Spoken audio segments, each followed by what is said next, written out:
Hello friends, welcome back to my YouTube channel. Friends, कैसे हैं आप सभी। मैं आज का ये वीडियो आपके लिए लेके आया हूँ ग्राम पंचायत देवनगर से।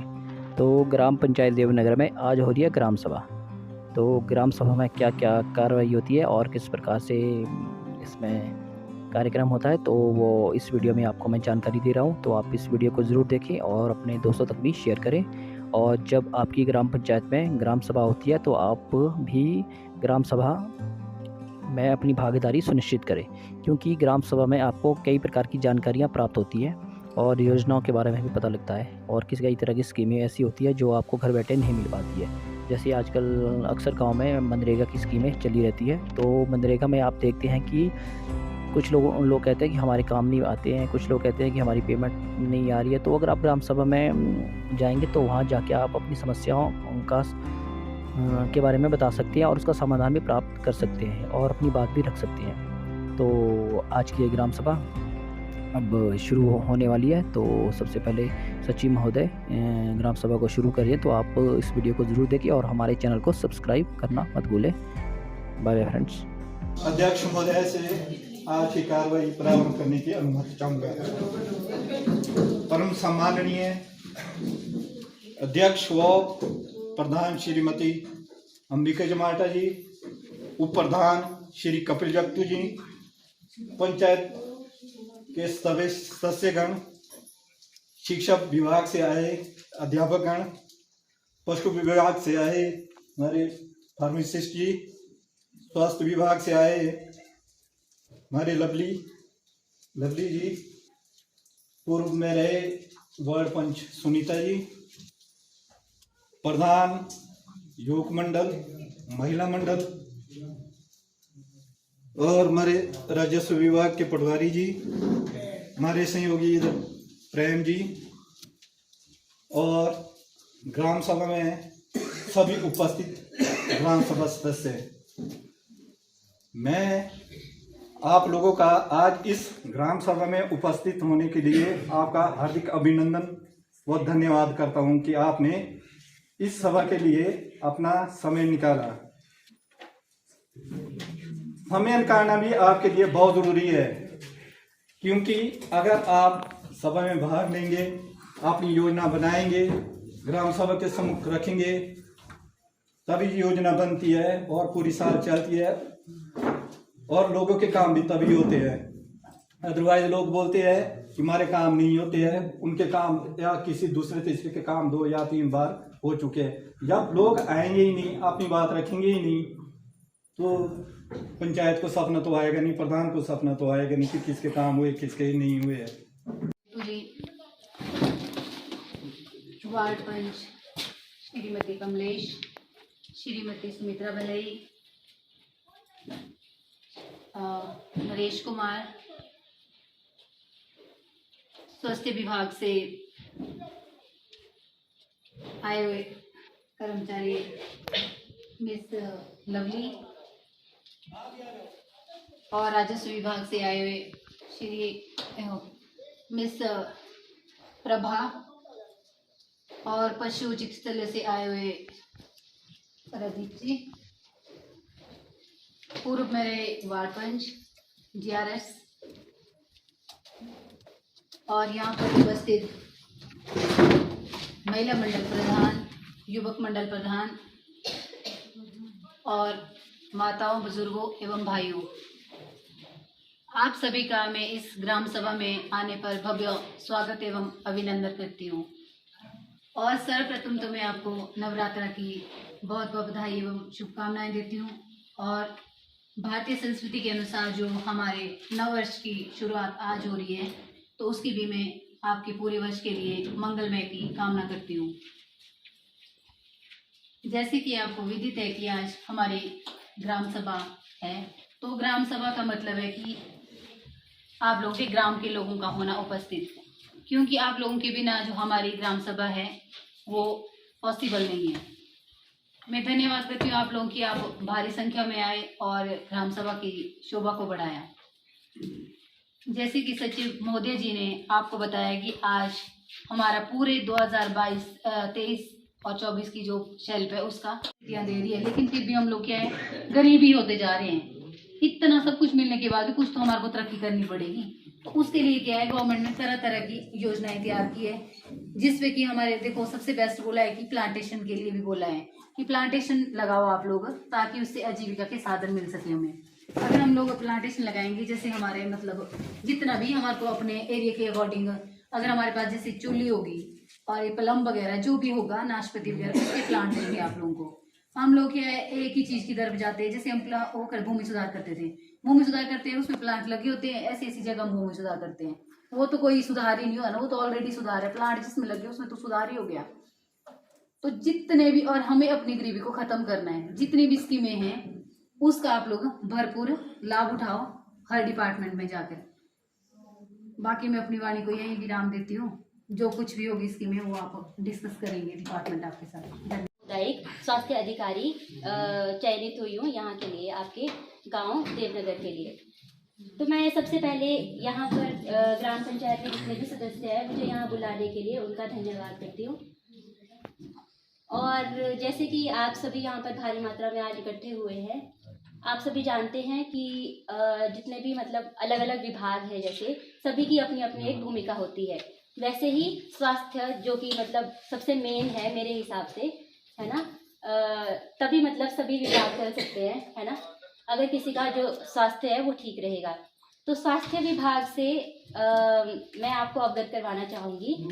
जैसे कि अब यहाँ पर पहले सिर्फ एक हमारे पास हेल्थ वर्कर थे, तो अब यहाँ पर मैं सामुदायिक स्वास्थ्य अधिकारी आई हूँ।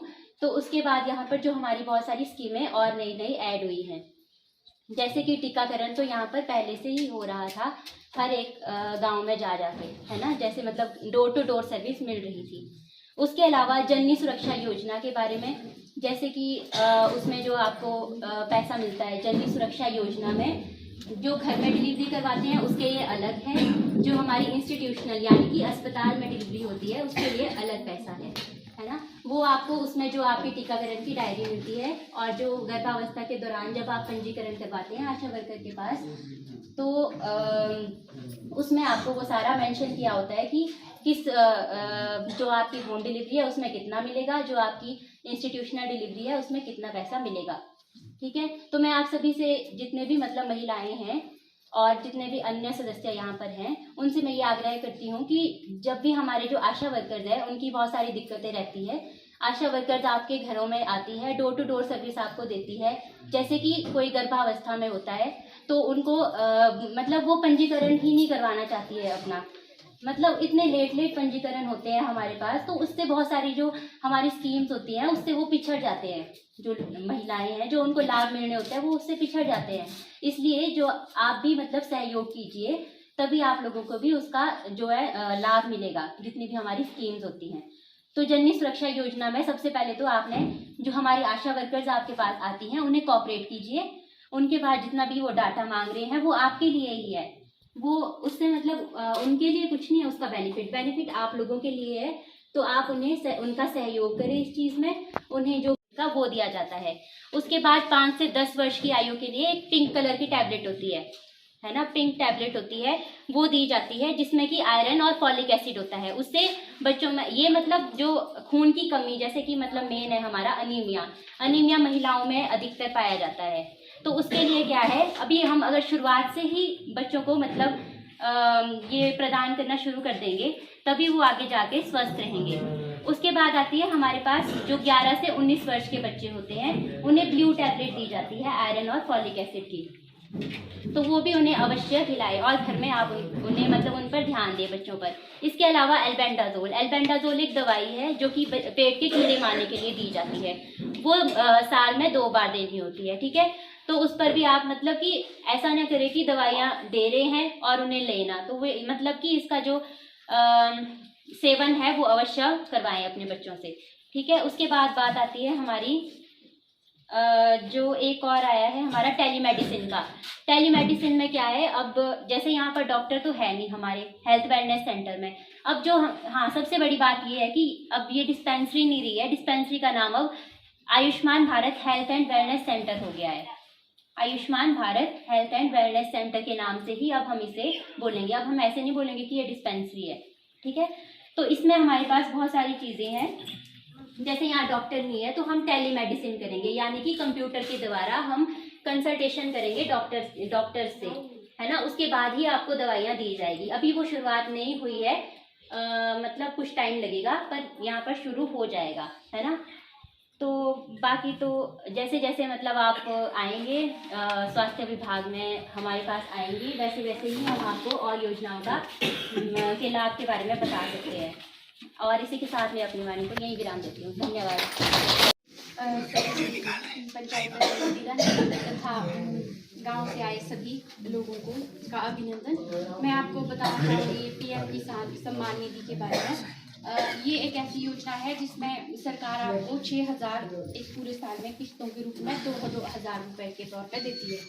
ये जो सम्मान निधि है ये उन्हीं किसानों को मिलती है जो एक तो वो सबसे पहले ज़मीन का मालिक होना चाहिए और ना वो कोई भी टैक्स पे करता हो, और जो परिवार के सदस्य हैं उनमें वो पति पत्नी में से किसी एक को मिलेगा, और पति पत्नी उनके बच्चा एक जो माइनर बच्चा होगा उनको एक को ही मिलेगा। और उसके अलावा जो कोई पेंशन ले रहा होगा, जो 10,000 रुपये से ज़्यादा की पेंशन लेगा, वो इसका हकदार नहीं होगा। और इसके अलावा मैं बताना चाहूँगी आप लोगों को, जैसे भी कोई प्राकृतिक आपदा आती है, जैसे कि भूकंप आ गया कभी या बाढ़ आ गई है, तो इसमें अगर किसी का नुकसान हो जाता है तो आपको सबसे पहले प्रशासन को फ़ोन कर देना चाहिए, ताकि आप लोगों को जो भी सरकार के द्वारा सुविधा दी जाती है आपको उसका लाभ मिल सके। बस, धन्यवाद। एक बार मैं रह गया था, मैं आपका आयुष्मान कार्ड तो यहाँ पर नहीं बनते ना? नहीं बंदे तो आपके द्वारा बनते ना, आपके और हमारे द्वारा। तो इसकी भी हमने प्लान बनानी है कि जो लोग छूट गए हैं आयुष्मान कार्ड से उनके नाम ही आज ही पढ़ने हैं।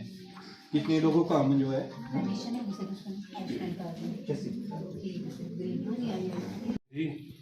वह ग्रामीण जितने भी यहाँ पर उपस्थित है उन्हें मैं पशुपालन संबंधी कुछ जानकारी देती हूँ, जो यहाँ के लोगों के लिए आजीवन के लिए अपना आय के स्रोत बढ़ा सकते हैं। सबसे पहले हमारे पास बकरी पालन योजना है, जिसमें 60% अनुदान पर तथा 90% अनुदान पर सीमित लोगों के लिए है, केवल जो IRDP में उन्हीं के लिए मान्य है।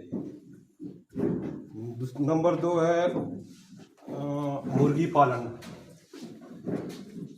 मुर्गी पालन में एक तो 200 चूजे मिलते हैं फ्री ऑफ कॉस्ट में।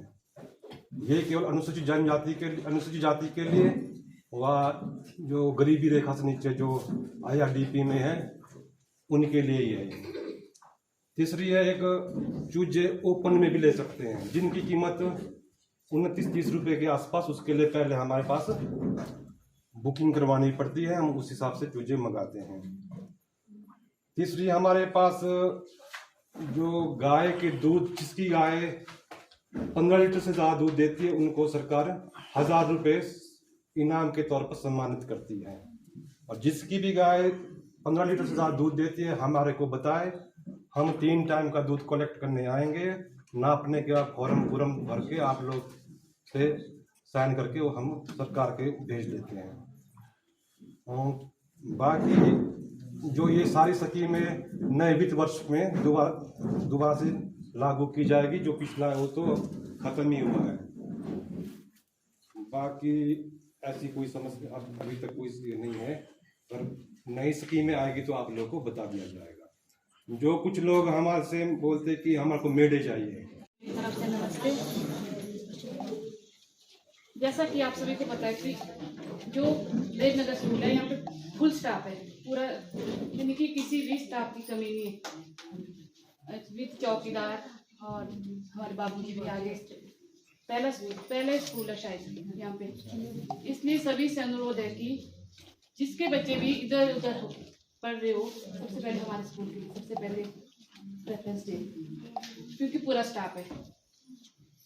दूसरी बात है, जैसे गवर्नमेंट स्कूल में स्कॉलरशिप मिलती है। ये IRDP वालों को मैक्सिमम 500, 1100 लड़की के लिए, 500 लड़के के लिए। और 6 to 8 मिड डे